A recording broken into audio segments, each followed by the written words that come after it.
अगला question, capacitor start motor में capacitor की वैल्यू का क्या प्रभाव होता है? स्टार्टिंग टॉर्क और एफिशिएंसी पर, स्पीड पर, वोल्टेज पर, ध्वनि पर। सही आंसर है स्टार्टिंग टॉर्क और एफिशिएंसी पर।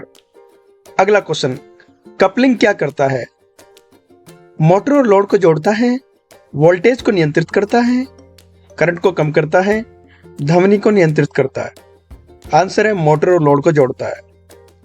सिंगल फेस इंडक्शन मोटर में फील्ड फ्लक्स कैसे उत्पन्न होता है? स्टेटर वाइंडिंग द्वारा, रोटर वाइंडिंग द्वारा, कैपेसिटर द्वारा, ट्रांसफार्मर द्वारा। सही आंसर स्टेटर वाइंडिंग द्वारा। सिंगल फेस इंडक्शन मोटर के होल्डिंग टॉर्क का क्या मतलब है? मोटर की स्थिर स्थिति में रहने की क्षमता, स्टार्टिंग टॉर्क, गति नियंत्रण, ध्वनि स्तर। सही आंसर है मोटर की स्थिर स्थिति में रहने की क्षमता। Question next, single phase induction motor के रोटर में स्लीन ड्रैगन का क्या कार्य होता है? ए, मैनुअल और ऑटोमेटिक ऑपरेशन में मदद करना, गति को नियंत्रित करना, बी, सी, वोल्टेज को बढ़ाना, डी, ध्वनि को नियंत्रित करना। सही आंसर है मैनुअल और ऑटोमेटिक ऑपरेशन में मदद करना। Question number 21, capacitor run motor के रोटर की विशेषता क्या है? कम स्टार्टिंग टॉर्क, उच्च स्थिरता और दक्षता, उच्च ध्वनि, कम वोल्टेज। सही आंसर है उच्च स्थिरता और दक्षता। Question 22, single phase induction motor में स्टेटर की वाइंडिंग के फेज क्या होता है? एक फेज, दो फेज, तीन फेज, चार फेज। सही आंसर एक phase. Question 23, single phase induction motor में रोटर का क्या कार्य होता है? फ्लक्स को उत्पन्न करना, करंट को नियंत्रित करना, मोटर की गति को बनाए रखना, स्टार्टिंग टॉर्क को बढ़ाना। सही आंसर है मोटर की गति को बनाए रखना। Question 24, single phase induction motor में कैपेसिटर की वैल्यू किससे संबंधित होती है? मोटर की डिजाइन और स्टार्टिंग टॉर्क से, वोल्टेज से, करंट से, ध्वनि से। मोटर की डिजाइनिंग और स्टार्टिंग टॉर्क से। सही आंसर।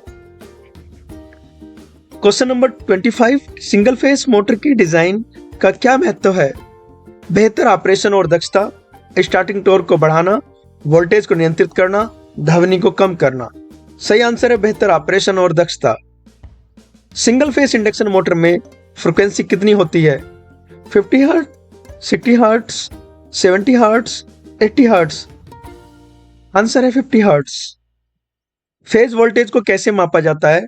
वोल्टेज मीटर के माध्यम से, करंट मीटर के माध्यम से, रजिस्टर के माध्यम से, ट्रांसफार्मर के माध्यम से। सही आंसर है वोल्टेज मीटर के माध्यम से। Question number 28, single phase induction motor में टॉर्क की वैल्यू को कैसे बढ़ाया जा सकता है? कैपेसिटर के उपयोग से, वोल्टेज को बढ़ाकर, करंट को बढ़ाकर, स्टेटर को बढ़ाकर। सही आंसर है कैपेसिटर के उपयोग से। Question number 29, single phase induction motor में सर्किट को कैसे नियंत्रित किया जाता है? वोल्टेज और करंट के आधार पर, कैपेसिटर के उपयोग से, रोटर के द्वारा, स्टेटर के द्वारा। सही आंसर है वोल्टेज और करंट के आधार पर। क्वेश्चन 30, इंसुलेशन का मुख्य कार्य क्या है? इलेक्ट्रिकल करंट से सुरक्षा, स्टार्टिंग टॉर्क बढ़ाना, वोल्टेज को नियंत्रित करना, ध्वनि को कम करना। सही आंसर है इलेक्ट्रिकल करंट से सुरक्षा। क्वेश्चन 31, स्टार्टिंग टॉर्क को बढ़ाने के लिए किस प्रकार का कैपेसिटर उपयोग होता है? Run capacitor, start capacitor, variable capacitor, diagonal capacitor. ये बहुत ही महत्वपूर्ण क्वेश्चन है। सही आंसर है स्टार्ट कैपेसिटर। क्वेश्चन 32, कूलिंग के लिए फैन का क्या कार्य होता है? मोटर के तापमान को नियंत्रित करना, ए, बी, वोल्टेज को बढ़ाना, सी, करंट को नियंत्रित करना, डी, ध्वनि को कम करना। सही आंसर है मोटर के तापमान को नियंत्रित करना। Question 33, single phase induction motor की कैपेसिटर की कितनी वैल्यू होती है? मोटर के डिजाइन के आधार पर 1 माइक्रोफैरड, 10 माइक्रोफैरड, 100 माइक्रोफैरड। बेसिकली ये जो डिपेंड करता है मोटर के डिजाइन के आधार पर करता है। Next question 34, single phase induction motor में फ्रीक्वेंसी की सीमा क्या होती है? इसका answer 50 hertz, 60 hertz, 70 hertz, 80 hertz. सही आंसर है 50 हर्ट्ज।